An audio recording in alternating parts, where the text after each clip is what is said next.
তো হ্যালো বন্ধুরা, কালকে ইন্ডিয়ান প্রিমিয়ার লিগ আইপিএল 2025 20তম ম্যাচে মুখোমুখি হয়েছিলেন মুম্বাই ইন্ডিয়ান্স ও রয়্যাল চ্যালেঞ্জার বেঙ্গালুরু। এই ম্যাচটা খেলা হয়েছিল মুম্বাইয়ের ওয়ানখেড়ে স্টেডিয়ামে, যেখানে আরসিবি 12 রানে জয়লাভ করে।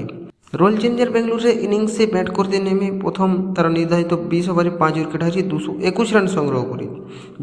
জবাবে বিরাট কোহলির 67 রান এবং রজত পতিদারের 64 রান একটা গুরুত্বপূর্ণ ইনিংস ছিল।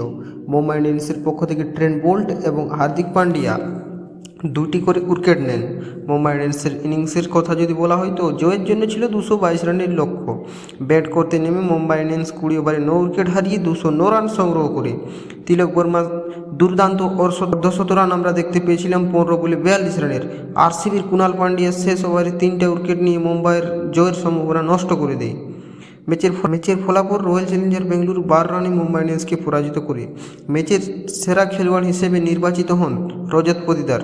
তিনি কিন্তু একটা খুব দুর্দান্তভাবে যেরকমভাবে ক্যাপ্টেন্সি করতেন বা করেন, সেরকমভাবে কালকে যেরকমভাবে ইনিংসটা খেলেছিলেন, একটা খুব গুরুত্বপূর্ণ ঝড়ের ইনিংস।